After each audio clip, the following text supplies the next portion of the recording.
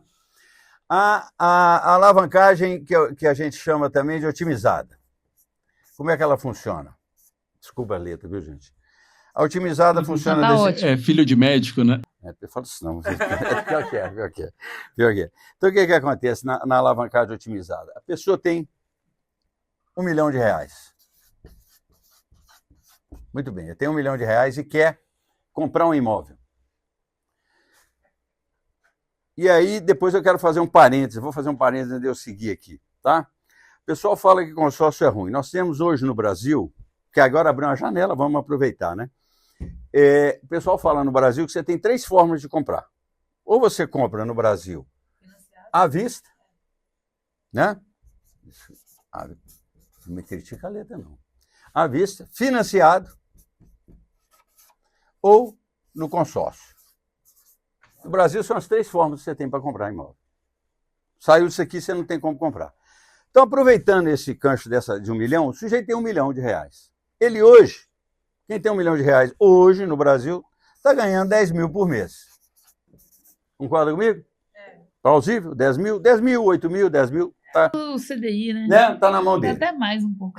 Aí ele tira isso aqui, compra um imóvel de R$1 milhão. Compra um imóvel de R$1 milhão, põe para alugar. Um imóvel normal, ele vai ganhar 0,5%. Ou seja, ele vai ganhar 5 mil. Qual a vantagem disso? Qual é a vantagem disso? Nenhuma. Nenhuma. Você está perdendo dinheiro. Então, quem tem dinheiro, não compra à vista. Não compra. Quem tem dinheiro vai fazer o dinheiro trabalhar para ele. Vai deixar ele lá paradinho. Exatamente. Então, ele não compra com dinheiro, porque ele vai perder. Você vai deixar de ganhar 10 para comprar um imóvel e ganhar 5. Ah, mas o imóvel valoriza. Mas ele valoriza você comprando à vista, ele valoriza você fazendo financiamento e ele valoriza você fazendo consórcio. Valorizar e vai valorizar do mesmo jeito. De qualquer jeito. Ah, eu vou financiar. Tudo bem. Você chega lá, o dinheiro está na sua mão, você pega o dinheiro, leva o dinheiro e paga. Muito bem, só que você vai pagar 3,5, de 3,5 a 4 vezes o valor do imóvel. Isso aqui é fato, certo? O que sobra? É o consórcio. Por quê? Voltando na otimizada. Deu para você pegar bem aqui? Sim. Ficou claro para você?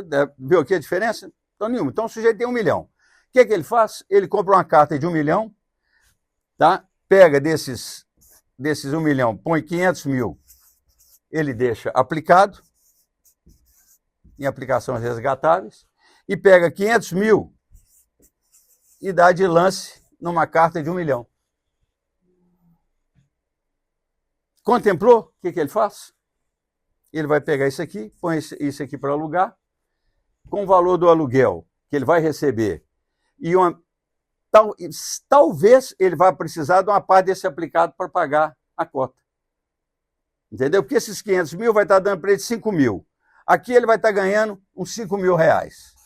Aqui, vamos botar que ele está ganhando mais 0,5%. Vamos falar assim, estou jogando para baixo, sempre jogando contra o consórcio. Porque normalmente você comprar um Airbnb de 500 mil em São Paulo hoje, ele não vai alugar ele por menos de 1,2. Mas vamos botar meio. Isso é verdade. Ainda mais São Paulo. Ainda mais São Paulo. Né? Não vamos jogar contra o patrimônio. Então aqui vai dar 2.500.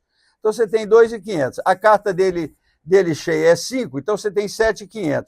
Menos 5, você ainda está tendo lucro. Entendeu? Então, para que você usar disso aqui? Muito bem. Essa é a alavancagem. E fora, né, só complementando ali, que a pessoa, na hora que ela fez o investimento, aí você disse, né, a renda vai cair, né, vai ser 5 mil. Tô falando o dinheiro parado. Sim. Só que ali embaixo, ela vai estar ganhando 2.500, né, depois que ela tirou ali, deu o lance, e ainda tem a valorização do imóvel. Sim, com certeza. A valorização do imóvel, com certeza. E aí vem, deixa eu ver se eu tenho outra aqui. Não, eu vou puxar essa daqui. Acho que eu tenho mais uma aqui na frente. Deixa eu ver se eu tenho mais uma aqui para usar para vocês aqui. Não, essa daqui, não. Será que tem como arrancar e virar ela? Não, mas aqui dá. Aqui dá para me explicar. Se der, tá dando para ver aqui, né? E existe a alavancagem financeira, que eu falo que eu misturo a alavancagem financeira com a alavancagem tradicional. Para mim, as 3 se misturam, vai depender do que você quer fazer. Porque o que acontece? Quando você fala em alavancagem financeira, a primeira coisa que tem que fazer é o seguinte: nós temos que aumentar a chance da Fernanda ser contemplada. Como é que eu vou fazer isso? aumentando o número de cartas. Para mim aumentar o número de cartas com valor de carta elevado, eu vou forçar a Fernanda a aportar muito. O que eu faço? Eu vou comprar cartas de 100 mil. Ah, entendi. Tipo, várias pequenas. Exatamente. Então, em vez de eu comprar 2 cartas de 500, eu compro 10 de 100. Ok? Não, 5, né? Não. Em vez de eu comprar 2 de 500, vai dar 1 milhão. 1 milhão dividido por 100 daria 10 de 100 mil. Então, você tem aqui uma linha, aqui é o momento 0 e aqui é o momento 210, correto? Você vai estar no grupo com 10, 15, 20 cartas. Tem clientes meus lá que tem 15, tem cliente que tem 20 cartas. O que faço? Essas cartas vão a sorteio mensais. Aí agora vai uma particularidade. Eu vou fazer vou puxar a sardinha aqui para o lado do meu amigo. O que acontece? Aí é que eu falo com você, que a gente volta lá na sua primeira pergunta. Nas perguntas suas iniciais, desculpa. Problema do consórcio no Brasil, o que é? É eu sentar com a Fernanda, ver o que a Fernanda quer fazer, qual que é a disponibilidade mensal da Fernanda, porque é uma coisa muito importante, gente. Não façam consórcio se forem perder o sono. Não façam, porque se fizer o consórcio e não conseguir pagar, o prejuízo é absurdo.